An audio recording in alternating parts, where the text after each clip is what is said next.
வணக்க மகளே, நான் உங்க மகேஷ் திண்டுக்கல்ல இருந்து. இப்ப நம்ம யாரை பத்தி பார்க்க போறோம் அப்படின்னு பாத்தீங்க அப்படின்னா, நம்ம பக்கத்தூர் திருச்சி ஐயா தாவேக்காவோட தலைவர் விஜய் அவர்கள் முதல் முறையாக பிரச்சாரத்தை திருச்சியில இருந்து துவங்கினாரு. சோ காந்தி மார்க்கெட் பக்கத்துல பேசுறதா சொல்லிருந்தாங்க. காவல்துறை நிறைய கட்டுப்பாடுகளை விதிச்சிருந்தாங்க.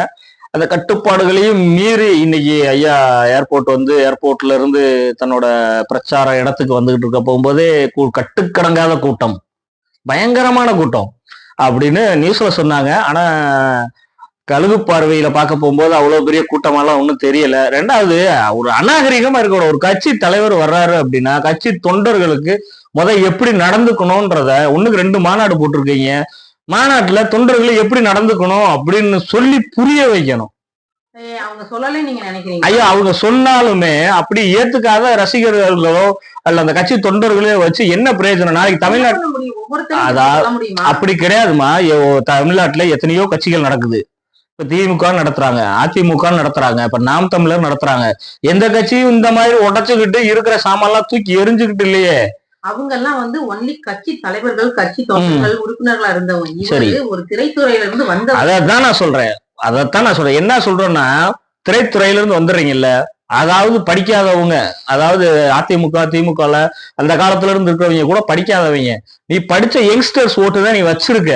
சோ அவங்களுக்கு சொல்லி புரிய வை. ஒரு ஏர்போர்ட்ல போய் கேட்டெல்லாம் உடைச்சுக்கிட்டு உள்ள போய் அப்படி அந்த முகத்தை பார்த்து என்ன பண்ண போறீங்கன்றத என்னோட கேள்வி. மதுரை மாநாட்டுல மரத்து மேல ஏறக்கூடாது, அதாவது பனை மரத்து மேல ஏறக்கூடாதுன்னு கீழே ஃபுல்லா வெல்டு ராடு அடிச்சு பிளாஸ்டிக் தகரம் போட்டு அடிச்சு வச்சிருக்கான். திடீர்னு பார்த்தா அங்க ஒருத்தன் கொடியை பிடிச்சிக்கிட்டு நிக்கிறான். இன்னைக்கு அதே மாதிரி வேப்ப மரத்துக்குள்ள கொடியை பிடிச்சிக்கிட்டு தூக்கிட்டு வர்றான், அண்ணா தலைவர் அப்படின்னு. ரைட்டுப்பா. ஆனா அது ஒரு 50% நான் விஜய் மேல குற்றச்சாட்டு சொன்னாலும் மீதி இருக்கு 50% படிச்ச பயலு அந்த பின்னாடி போறாங்க இல்லையா, அவங்க புரிஞ்சுக்கணும். சுய அறிவு நம்மளுக்கு கொஞ்சமாவது வேணும். தலைவரை பார்க்க வர்றீங்க, ரசிகர்கள் ஓகே, எல்லாமே ரைட்டு ஓகே. உங்களுக்கு இப்போதைக்கு அந்த நாலேஜ் வராது. இன்னும் போக போக எதுக்கடா இப்படி எல்லாம் போறோம் அப்படின்றது கொஞ்ச நாளுக்கு அப்புறம் தான் வரும். ரைட்டு, யங் ஏஜ், அதனால வராதுன்னு வச்சுக்குவோம்.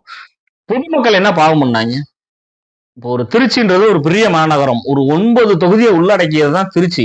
சோ அந்த திருச்சியை ஸ்தம்பித்து போற அளவுக்கு கூட்டத்தை கூட்டி பொதுமக்களுக்கு இடையூறா இருக்க போகும்போது என்ன நடக்கும் அப்படின்னு பாத்தீங்க அப்படின்னா, ஒரு சாமானியன் இருக்க போகும்போது இவங்க என்ன வரவே இல்லை, வர்றதுக்கு முன்னாடியே இப்படி அலப்பறை பண்றாங்க, வந்ததுக்கு அப்புறம் என்ன பண்ணுவாங்களோ அப்படின்னு ஒரு மென்டாலிட்டி போகும். இன்னொன்னு, ஏதாவது ஒரு முக்கியமான நிகழ்வுகளுக்கோ ஒரு முக்கியமான விஷயம் வேலைகளுக்கோ போறவங்களை இந்த மாதிரி இடையூறுகள் செய்ய போகும்போது இவனுக்கு போடவே கூடாதா அப்படின்ற ஒரு மென்டாலிட்டி வரும். அதாவது கட்சிக்காரங்களா இல்ல, ஒரு சாமானியனா போடலாம்னு நினைக்கிறவனை கூட போட வேணாம் அப்படின்ற அளவுக்கு யோசிக்க தோணும். சோ அப்படித்தான் தாவேக்கால ஓடிக்கிட்டு இருக்கு. ஐயா பிரச்சாரம் ஸ்டார்ட் பண்ணோடனே மைக் ஒர்க் ஆகல. உடனே என்ன சொல்லிட்டாங்க அப்படின்னா, இளையராஜா கூட தான் முத இசையமைக்கும் போது கரண்ட் இல்லை அப்படின்ட்டாங்க. சோ அது மாதிரி ஐயா ஜொலிச்சு வந்துருவாரு அப்படின்னு சொல்றாங்க. வந்தா சந்தோஷம் தான், அதை பத்தி ஒன்றும் பிரச்சனை இல்லை. ரெண்டாவது, தமிழக அரசியலை நீங்க உத்து பாத்தீங்க அப்படின்னா பேசியதான் ஆட்சி அமைச்சிருக்காங்க. யாருமே வீட்டுல உட்கார்ந்துகிட்டோ இல்ல அமைதியா இருந்துகிட்டோ யாரும் ஆட்சி அமைக்கல. நீங்க தமிழ்நாட்டுல அரசியல்வாதிகள் எல்லாத்தையும் பாருங்க, தன்னோட பேச்சு திறமையாலதான் ஆட்சி அமைச்சிருக்காங்க. சோ அதை இவரு ரொம்ப வளர்த்துக்கணும். இவர் இன்னைக்கு என்ன சொல்றாரு, டிஎம்கே கொடுத்த வாக்குறுதிகள் எதுவுமே சரி பண்ணல, 5505 வாக்குறுதிகளை கொடுத்திருக்காங்க, அதுல எதுவுமே பண்ணல. அதாவது 1000 ரூபாய் மகளிர் நிதின்னு சொல்லி கொடுத்தீங்க. சோ அதை கொடுத்துட்டு பின்னாடி சொல்லி காமிக்கிறீங்க. மகளிருக்கு இலவச பேருந்துன்னு சொன்னீங்க, அதை கொடுத்துட்டு ஓசின்னு சொல்லி காமிக்கிறீங்க. அப்புறம் பாத்தீங்க அப்படின்னா மாணவர்களுக்கு கல்வித்தொகை, ஆமா, அத இது பண்ணுவோம்னு சொன்னீங்க, அதுவும் பண்ணல. அடுத்து என்னன்னு பாத்தீங்க அப்படின்னா, பழைய ஓய்வூதிய திட்டம் அதை கொண்டு வரணும்னு சொன்னீங்க. அதாவது என்ன சொல்ல வரோம்னா, டிஎம்கே கொண்டு வந்ததை இவங்க பூராமே செய்யல அப்படின்னு சொல்றாங்க. நீங்க இப்போ ஒரு நார்மல் அரசியல்வாதி மாதிரிதான் இருக்கீங்க. இப்போ ஐயா எடப்பாடி என்ன சொல்றாரோ அதையே தான் நீங்களும் சொல்ல போறீங்க. இதுக்கு அவங்க எடப்பாடிக்கு என்ன பதில் சொல்லுவாங்க அதே தான் உங்களுக்கு சொல்ல போறாங்க. அவங்க சொல்லிட்டாங்க, ஆல்ரெடி நாங்க 98% கொடுத்த வாக்குறுதிகளை சரி பண்ணிட்டோம் அப்படின்றாங்க. ஆனா இன்னமும் தொழிலாளர்கள் போராட்டத்துல தான் இருக்காங்க. அதாவது பகுதி நேர ஆசிரியர்கள் இன்னும் போராட்டத்துல தான் இருக்கிறாங்க. அப்ப தூய்மை பணியாளர்கள் இன்னும் போராட்டத்துல தான் இருக்கிறாங்க. ஆனா அவங்க சொல்றது 98% நாங்க பண்ணிட்டோம் அப்படின்னு சொல்லி சொல்றாங்க. இது யார் ஒரு சாமானியன் எங்க போய் பார்க்க முடியும்னு நினைக்கிறீங்க?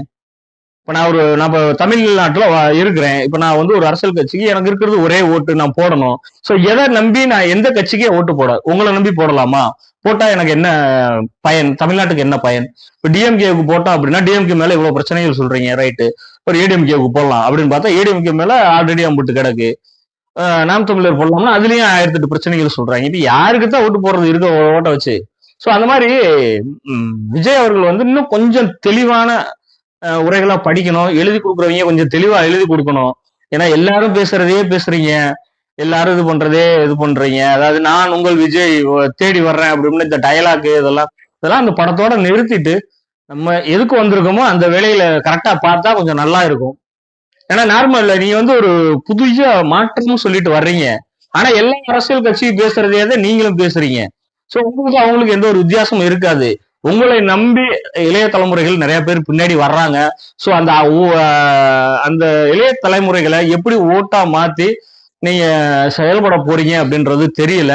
சோ இந்த எலெக்ஷன் வந்து உங்களுக்கு ஒரு வாழ்வாசாவா எலெக்ஷன் தான். ஏன்னா அடுத்த எலெக்ஷன் இந்த எலெக்ஷன்ல நீங்க ஒரு முக்கியமான ஒரு பொறுப்புக்கோ ஒரு இடத்துக்கு வரல அப்படின்னா அடுத்த எலெக்ஷன்ல இருந்து நீங்க கீழே போறதுக்கு நிறைய வாய்ப்புகள் இருக்கு. ஸோ வருங்காலங்கள்ல தன்னோட அரசியல் பிரச்சாரத்துல நிறைய தெளிவான கருத்துக்களை சொல்லணும். நீங்க வந்து என்ன செய்ய போறீங்க அப்படின்றத சொல்லணும். அடுத்தவங்க இது வரைக்கும் நம்மளுக்கு என்ன செஞ்சிருக்காங்க, இது செஞ்சதுனால நம்மளுக்கு என்ன பிரச்சனைகள் இருக்கு. திடீர்னு கச்சத்தீவை பேசுறீங்க, கச்சத்தீவை கொடுத்தது யாரு, கூட இருந்தது யாரு அப்படின்னு அண்ணன் எல்லாம் பல ஆண்டுகளுக்கு முன்னாடியே பேசிட்டாரு. இப்ப நீங்க நினைச்சாலும் கச்சத்தீவை வாங்க முடியாது.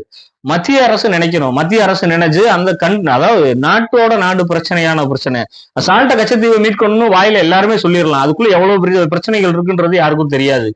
சோ அந்த மாதிரி கொஞ்சம் புரிஞ்சு தெரிஞ்சு பேசினா நல்லா இருக்கும் அப்படின்றது என்னோட கருத்து. இன்னொரு ஒரு கேள்வி இருக்கு. இவ்வளவு தூரம் திருச்சியில வந்து பேசினாரு, காவிரி தண்ணி பிரச்சனையை பத்தி அவர் எதுவுமே சொல்லலைங்களே, என்ன காரணமா இருக்கும்? அது காவேரி பத்தி பேச மாட்டாரு. ஏன்னு கேட்டீங்க அப்படின்னா காவேரி வந்து வேணும் அப்படின்னு அதுக்கு ஏதாவது ஒரு பிரச்சனையை கலப்புனாருன்னா அங்க ஜனநாயக படம் ஓடாது. எங்க ஓடாது? கர்நாடகால ஓடாது, ஓட விட மாட்டாங்க. அங்க ஒருத்தருக்கு வாட்டல் நாகராஜுன்னு சொல்லிட்டு ஒருத்தான், அவன் எப்படா பிரச்சனை வரும் டக்குன்னு ஒரு 10 பேரை மஞ்சள் கொடியில சிவப்பு கலர் கொடியை தூக்கிட்டு நேரா அங்க ஒசூர் பார்டருக்கு வந்துருவான். வந்துட்டு அங்க தமிழ்ல என்ன எழுதி போட்டிருக்கா அது ஒரு நாய், அது ஒரு அந்த மாதிரியான பொழம்பு பொழைக்கிற நாய் அது. சோ அது அங்க செஞ்சுக்கிட்டு கிடக்கும். இப்போ இந்த ஒரு கர்நாடகாவை பத்தியோ இல்ல காவேரி தண்ணியை பத்தியோ பேசினாரு அப்படின்னா அவன் அங்க கிளம்பிடுவான். என்ன பண்ணிடுவான் அப்படின்னா இந்த தட்டிலையும் ஓடக்கூடாது, அடிச்சு நொறுக்கு அப்படின்னு சொல்லிட்டு கிளம்பிடுவாங்க.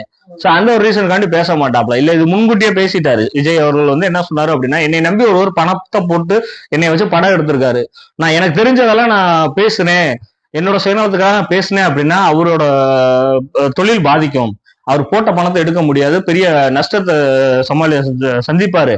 சோ அதனால நான் சில பல கருத்துக்களை ஓப்பனா சொல்ல முடியல அப்படின்னாப்ல. ரைட்டு, சந்தோஷம். இப்போ பொதுவெளிக்கு வந்துட்டீங்க, இனிமேலாவது பேசுங்க. அட்லீஸ்ட் அந்த ஒரு ஜனநாயகத்தை கூட விட்டுருங்க. அந்த படம் ரிலீஸ் ஆனதுக்கு அப்புறம் கூட நல்ல தெளிவான கருத்தா வந்து மக்கள்கிட்ட பேசுங்க. உங்களை நம்பி இப்ப நிறைய பேர் இருக்கிறாங்க.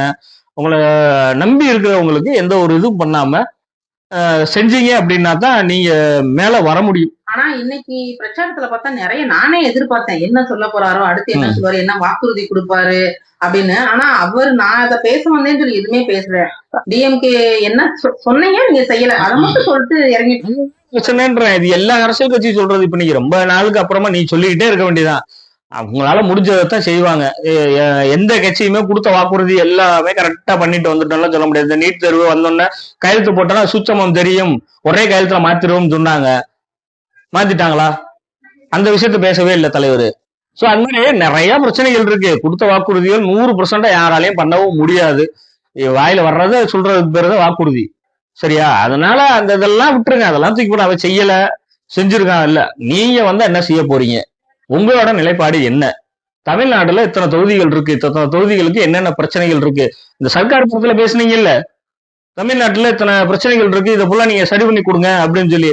ஏன் நீங்க எடுத்து செய்யக்கூடாது? இப்ப நீங்க அதுக்கு தானே வந்திருக்கீங்க.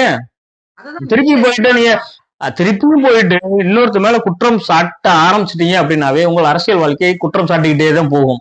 நம்ம என்ன செய்ய போறோம்ன்றது தெரியாது. நார்மலான ஒரு மனுஷனோட வாழ்க்கையும் அப்படித்தான். தான் மேல இருக்க ஒரு பிரச்சனையை இன்னொருத்த மேல அதை குற்றமா சுமத்தணும் அப்படின்னா வருஷம் ஃபுல்லா அதை சுமத்திக்கிட்டே இருக்க வேண்டியதான். அதை தூக்கி போட்டுட்டு அடுத்து அதுக்கு என்ன சொல்யூஷனோ நம்ம அந்த பொறுப்புக்கு இருக்கோம் அப்படின்னா நம்ம அதை தேடணும். சோ உங்களுக்கு என்ன நிலைப்பாடு இருக்கு? இப்ப அவங்க சொல்றாங்க, இப்போ வந்து பகுதி நேர ஆசிரியர்கள் வந்து முழு நேர ஆசிரியர்களா பர்மனன்ட் பண்ணணும்னு சொல்றாங்க. அவங்களோட நிலைப்பாடு என்ன? தூய்மை பணியாளர்கள் வந்து போராடிக்கிட்டு இருக்காங்க. அது வந்து நாங்க பிரைவேட்டுக்கு கொடுக்க போறோம். அவங்கள்ட்ட இருந்து கமிஷன் காசு வாங்கிட்டோம். நாங்க பிரைவேட் கொடுக்க போறோம் அப்படின்னா, இவங்க பிரைவேட் கொடுக்க கூடாது. இது கவர்மெண்ட் தான் நடத்தணும்ன்றாங்க. உங்களோட நிலைப்பாடு என்ன? நான் வந்தா அதை கவர்மெண்ட் தான் ஆக்குவேன். இவங்களுக்கு நிரந்தர பணி கொடுப்பேன் அப்படின்னு சொல்ல முடியுமா உங்களால? அதை சொல்லுங்க நீங்க. மாணவர்களுக்கு இப்போ லோனு கடனை தள்ளுபடி பண்ணுவேன். விவசாயிகள் கடனை எவ்வளவு இருக்கு நான் தள்ளுபடி பண்ணுவேன் அப்படின்னு நீங்க சொல்லுங்க. அதை சொல்ல மாட்டேங்கிறீங்க. அவங்க பண்ணல அப்படின்றதான் சொல்றீங்களா இல்லையா? ஒரு நார்மல் அரசியல்வாதியா நீங்க அடுத்த வந்தா நான் என்ன பண்ண போறேன்? Simple matter. அவங்க வந்து இதுக்கு பணி நிரந்தரம் கேட்டு இத்தனை வருஷமா போராடிட்டு இருக்காங்க. நான் பணி நிரந்தரம் பண்ணி தரேன்னு சொல்லிதான் டிஎம்கே ஆட்சிக்கு வந்தது. அந்த 505 வாக்குறுதியில இதுவும் ஒண்ணு. சோ அது பண்ணி கொடுக்கல அப்படின்னா அவங்க கொடுக்கல, நல்லா பாத்துங்க. நான் வந்து அதை செய்வேன், நான் கொடுக்குறேன், உங்கள் விஜயை நம்பி நீங்க அதை எனக்கு ஓட்டு போடுங்க அப்படின்னு பேசுங்க. அதுதானே ஒரு தலைவர் வந்து பேசுறதுக்கு அழகு. சும்மா செய்யல, அவங்க சொன்னாங்க செய்யல அப்படின்றது நார்மல் அரசியல்வாதி மாதிரிதான் இருக்கு. பார்ப்போம் இன்னும் அடுத்த சனிக்கிழமையில இருந்து வேற என்னென்ன தொகுதிக்கு அந்த தொகுதிக்கு உண்டான பிரச்சனைகளை பேசுறாரா அப்படின்றது.